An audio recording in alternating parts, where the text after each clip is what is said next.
Welcome to hit TV. ఈ రోజు మనతో పాటు ఉన్నారు సోషల్ యాక్టివిస్ట్ కృష్ణకుమారి గారు. నమస్తే మ్యామ్. నమస్తే మ్యామ్, రీసెంట్గా తిరుపతిలో ఒక కిలాడి రాణి ఒక ఆవిడ బయటికి రావడం జరిగింది. మీరు కూడా చాలా మంది మహిళలకి సపోర్ట్గా వాళ్ళకి అన్యాయం జరిగినప్పుడు మాట్లాడుతూ ఉంటారు. ఇలాంటి ఇష్యూస్ జరిగినప్పుడు మీరు ఒక అడుగు వెనక్కి వేయాల్సిన పరిస్థితి కూడా ఉంటుంది. అంటే ఈ మహిళ చూసుకున్నట్లయితే దాదాపు 50 మందిని కూడా మోసం చేసింది, హనీ ట్రాప్ చేసిందని కూడా వినబడుతుంది. అంటే దీనిపైన మీ అభిప్రాయం ఏంటి? అంటే ముందుగా అండి మనం ఒక క్లారిటీ తెచ్చుకోవాలి. అదేంటి అంటే మహిళలకు అన్యాయం జరిగితే మేము ముందుంటాం, ఓకే? అంతేగాని మహిళలే అన్యాయం చేస్తే వాళ్ళకి మేము అండగా ఉండం. ఇది బేసిక్గా మా లైన్. ఒక మహిళకు అన్యాయం జరిగిందా మేము ముందుంటాం. ఒక మహిళ అన్యాయం చేసిందా, మోసం చేసిందా, మేము బాధిత వ్యక్తుల వైపే ఉంటాం, ఓకే? కానీ ఇక్కడ ఇంకొక ట్విస్ట్ ఉంది. ఈ బాధిత వ్యక్తులు ఎవరైతే ఉన్నారో వాళ్ళు కూడా దొంగలైతే ఇంక మేము ఎవరి వైపు మాట్లాడాలి? అంటే ఎవరి వైపు ఉంటారు ఆ టైంలో? అదే ఎవరి వైపు ఉండాలి? మాకు కూడా మేము చట్టానికి వదిలేస్తాం దాన్ని. ఇప్పుడు ఈ అమ్మాయి విషయంలో ఈ ధర్మ సందేహం వస్తుంది, నేను చెప్తా నెక్స్ట్. ఇప్పుడు ఈ తిరుపతిలో ఈ అమ్మాయి ఎవరైతే ఉన్నారో ఈవిడ ఆల్రెడీ పెళ్ళయింది. ఆమెకి విడాకులు అయినాయో అవలేదో తెలీదు. ఆవిడ కోర్టులో ఒక అతను కలిశాడు ఈవిడికి. కలిస్తే నంబర్లు ఇచ్చిపుచ్చుకున్నారు. పరిచయం కాస్త పెరిగితే ఒంటరి మహిళ. చూడబోతే అండాదండా ఉన్నట్లేదు. ఓ ప్రయత్నం చేస్తే పోలా అని చెప్పి ఓ రాయి ఇసిరాడు ఒక అతను. రాయి ఇసిరితే పడిన తర్వాత వీళ్ళిద్దరు కలిసి కొన్నాళ్ళు ఉన్నారు. వీళ్ళిద్దరూ కలిసి ఉండగా ఇదే సందర్భంలో ఇదే సమయంలో ఏకకాలంలో అతనికి భార్య పిల్లలు కూడా ఉన్నారు. ఇప్పుడు ఈ మహిళతోటి రిలేషన్లోకి వచ్చేటప్పటికే అతనికి పెళ్ళయింది, పిల్లలు ఉన్నారు. సరే, వీళ్ళిద్దరు కలిసి ఉన్నారు. ఈవిడికి ఇంకా వేరే పురుషులు కూడా పరిచయం అయ్యారు. పరిచయం అయితే ఇతను ఇలా కుదరదమ్మా, నువ్వు నాకే సొంతం, నీ హృదయంలో నాకు మాత్రమే చోటు ఉండాలి, ఇంకెవరికి చోటు ఉండడానికి వీల్లేదు అన్నాడు. ఆమె సరే అంది. మళ్ళీ అతనితోటి ఎవరో చంద్రశేఖర్ అనే అతనితోటి సంబంధాన్ని కొనసాగిస్తుందని ఈయన అలిగేసేసి పక్కకు వచ్చేసేస్తే ఆ చంద్రశేఖర్ అన్నవాడు వల్ల ఇతనితో రిలేషన్లో ఉండగా, అంటే ఇతను కొంచెం కోపంగా ఉన్న టైంలో ఆమె ప్రెగ్నెంట్ అయింది. సరే, ఈసారి నువ్వు ప్రెగ్నెంట్ కూడా అయ్యావు కదా, వాడితోనే ఉండు, నా దావ నేను చూసుకుంటాను. అతను అవతలకు పోయాడు. ఇప్పుడు ఎవరైతే మాట్లాడుతున్నాడో పెద్ద గొంతు వేసుకుని ఆయన పక్క వెళ్ళిపోయిన తర్వాత ఈ చంద్రశేఖర్ తోటి ఏం ప్రాబ్లం వచ్చిందో ఈవిడికి ఒక కూతురు కూడా పుట్టింది. చంద్రశేఖర్ పలాయనం చిత్తగించాడు. ఈ లోపు ఇంకెవరెవరెవరో పరిచయం అయ్యారు ఈవిడికి. ఎవరెవరో తప్పేంటి ఒప్పేంటి అనేది నేను చెప్పలేను. కానీ ఇలా ఏకకాలంలో పలువురితో సంబంధాలు కలిగి ఉండటము, వాళ్ళ దగ్గర నుంచి డబ్బులు లాగటము అనేది మట్టుకు క్షమించరాని నేరం, దానికి శిక్ష వేయాల్సిందే, ఓకే? అది అయిపోయిన తర్వాత మళ్ళీ ఫోన్ చేసింది తనకి. లేదు నేను తిరుపతిలో లేదప్పుడు, వేరే ఊర్లో ఉన్నా, ఈ కథ అంతా వేరే ఊర్లో నడుస్తుంది. నేను తిరుపతికి వచ్చేస్తాను, నాకేదన్నా ఇల్లు చూసి పెట్టు, నన్ను ఇదివరకు ఇట్లాగా యథావిధిగా చూసుకో, నేను కూడా ఏదన్నా చేసుకుంటాను, నేను నా కూతురు సాక్కోలేకపోతున్నాను, అది ఇదని చెప్పింది. మళ్ళీ ఈవిడిని తీసుకొచ్చి తిరుపతిలో పెట్టాడు. ఈయన దగ్గర నుంచి డబ్బులు గుంజుతా ఉంది ఈవిడ. ఇతను కూడా భార్య కూతురు బంగారు నగలు కూడా తాకట్టు పెట్టి మరీ ఇచ్చాడంట ఈ పెద్ద మనిషి, ఇచ్చాడు ఆవిడకి. కానీ ఈవిడ వేరే పురుషులతోటి మళ్ళీ సంబంధాలు పెట్టుకొని వారి దగ్గర కూడా డబ్బులు గుంజుతుంది అని చెప్పి విషయం బయటకు వస్తే ఒక అతను ఈ వ్యవహారాల్లోనే ఆత్మహత్య చేసుకుని చనిపోయాడు. రవి అన్న అతను చనిపోయిన తర్వాత ఈ తీగలాగితే డొంక కదిలింది. ఇలా రకరకాల వాళ్ళు వచ్చేసేసి మాకు అన్యాయం చేసిందని గుండెలు బాదుకుంటున్నారు అందరూ వచ్చి. వీళ్ళందరూ గుండెలు బాదుకోవడం ఏంటి, నేను అసలు ఛాంపియన్ నేను అని ఇతను ప్రెస్ ముందుకు వచ్చేసేసి సిగ్గు శరం లేకోకుండా సిగ్గు వదిలేసి చెప్పుకుంటున్నాడు. ఇలా జరిగింది, ఇలా చేశాను, నేను నా భార్య పిల్లలకు అన్యాయం చేశాను, నేను నగలు తాకట్టు పెట్టి డబ్బులు ఇచ్చాను, అసలు ఆవిడ దగ్గర ఉన్నది మొత్తం నాదే అని చెప్తున్నాడు. ₹1,00,00,000 పైన పెట్టాను, మొత్తం నాదే అని చెప్తున్నాడు.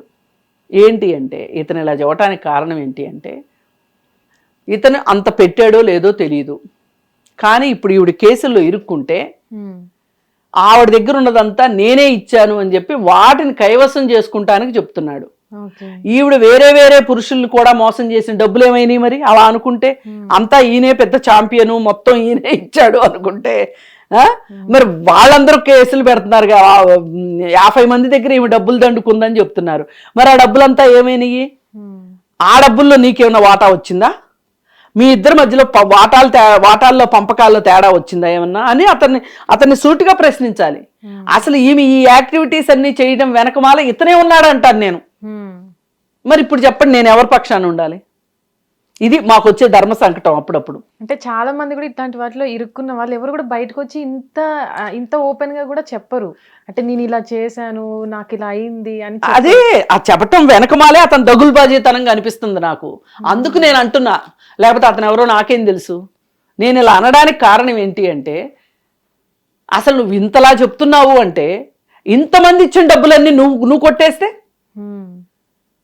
ఇప్పుడు ఒక స్త్రీని ఒక పురుషుడు మోసం చేస్తే, ఒక స్త్రీకి అన్యాయం జరిగితే మేము ఆ స్త్రీ వైపు ఉంటాం. ఈ స్త్రీల వల్ల పురుషులకి అన్యాయం జరిగితే కూడా మేము పురుషుల వైపు కూడా మాట్లాడతాం. ఎవరిది తప్పు ఉంటే వాళ్ళదే న్యాయం చేయమని అడుగుతాం. ఇప్పుడు వేరే అబ్బాయిలందరూ బలైపోయినప్పుడు, బలైపోవటానికి, వాళ్ళందరూ మోసపోవటానికి వీళ్ళిద్దరూ ఒక జట్టు అయితే నేను ఇప్పుడు ఎవరి వైపు ఉండాలి? ఇది ధర్మ సంకటం. అందుకని ఈ మొత్తంలో తెలుసుకోవాల్సింది ఏంటి అంటే, ఇలాంటి సంబంధాలు సుప్రీంకోర్టు తీర్పిచ్చిందనో, ఇద్దరు మేజర్ల మధ్య వివాహేతర సంబంధం తప్పు కాదని కానీ కోర్టులు చెప్పినాయి అని చెప్పి, మీరు దొరికారు ఆడవాళ్ళు ఇంతే చాలు అని చెప్పి దోపిడీ చేద్దాము అని చెప్పి వెళ్ళే మగాళ్ళు కానీ, మగాళ్ళు నా చుట్టూ తిరుగుతున్నారు కదా, వాళ్ళని ఎంతో కొంత వాళ్ళ దగ్గర నుంచి పిండుదాము డబ్బులు అని మహిళలు కానీ అనుకుంటే చివరికి మిగిలేది కేసులే. అంటే దీంట్లో ఉన్న ఎవరైతే బాధితులు అని చెప్పుకుంటారో వాళ్ళే మా అమాయకులు కాదు. కాదు, అసలు ఇప్పుడు వీడు అమాయకుడా? వీడికి భార్య పిల్లలు ఉండగా ఏమి ఎందుకు కావాల్సి వచ్చింది? దొరికింది ఇంతే చాలు అనుకున్నాడు కదా, అనుకుని తర్వాత వ్యాపారం కూడా చేశాడనే చెప్తా నేను. ఎవరైతే దీంట్లో బాధితులు ఉన్నారో వాళ్ళతో బాధితుల మీదకి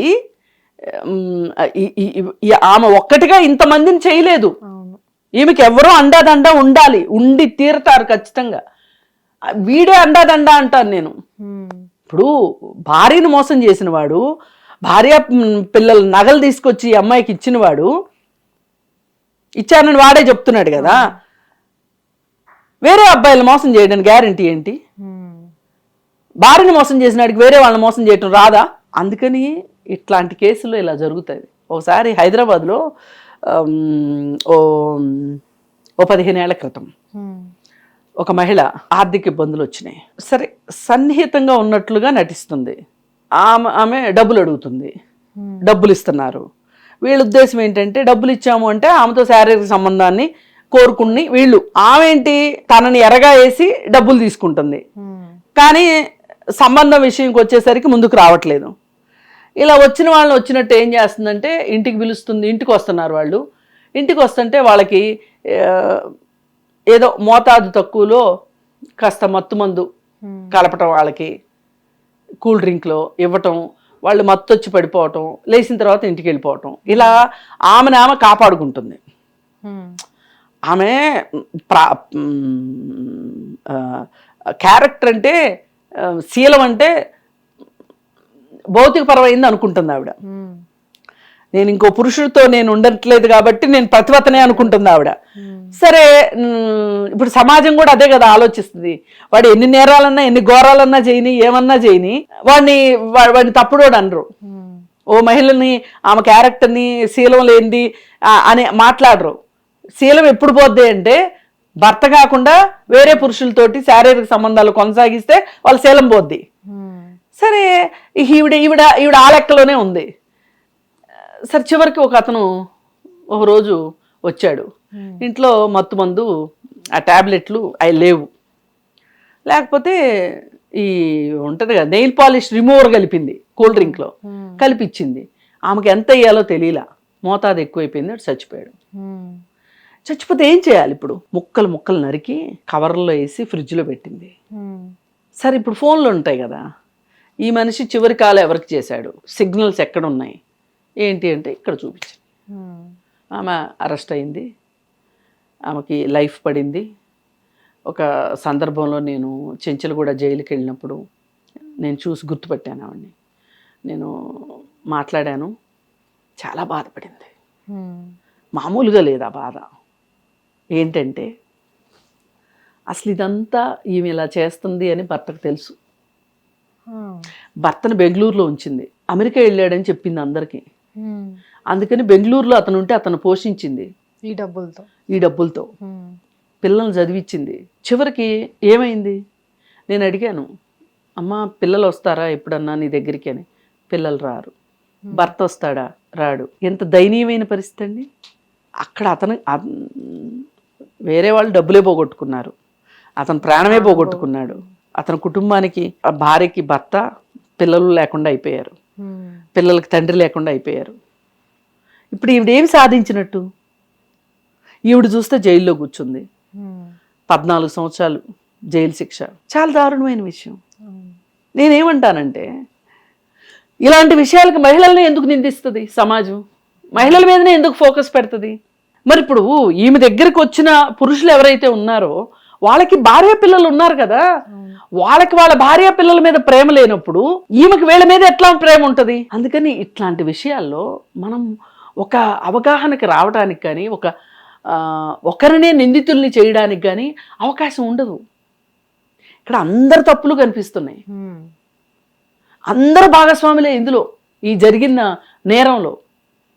ఒక అమ్మాయి దొరికింది ఇంతే చాలు అంటే ఎందుకు మీరు అంత వెంపర్లాడుతున్నారు, అంత చొంగగార్చుకుంటున్నారు ఎందుకు?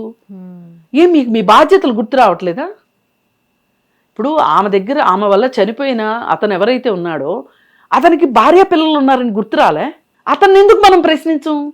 మగాడికి ఒక న్యాయం, ఆడదానికి ఒక న్యాయం ఎందుకు? ఇద్దరికి ఒకే న్యాయం. కోర్టులు కూడా ఈ విషయంలో ఒళ్ళు దగ్గర పెట్టుకుని తీర్పులు ఇవ్వాలి. అందుకని ఈ కోర్టులు సృష్టించే గందరగోళం కూడా సొసైటీలో ఎఫెక్ట్ పడుతుంది. తప్పు కాదనుకుంటున్నారు వాళ్ళు, కానీ తప్పు ఎప్పుడవుతుంది? ఇది రెండో వాడికి తీవ్రమైన అన్యాయం జరిగింది అన్నప్పుడు, చనిపోయే స్టేజ్ వచ్చినప్పుడు అనుకుంటారు. కానీ కాదు, ముందే ఇలాంటి ఒక మహిళతోటి రిలేషన్ పెట్టుకుంటే అతని కుటుంబంలో కలహాలు వస్తాయి, అతని భార్య పిల్లలు ఏమైపోతారు? ఇప్పుడు 50 మంది అంటున్నారు, పోనీ 50 మంది లేరు, 10 మంది ఉందారు అనుకున్నాం. 10 మంది కుటుంబాల సంగతి ఏంటి? పోయేది పరువు ఒకటేనా, డబ్బులు ఒకటేనా? ఈ రెండింటిని మించి మనశ్శాంతి కూడా పోతుంది కదా.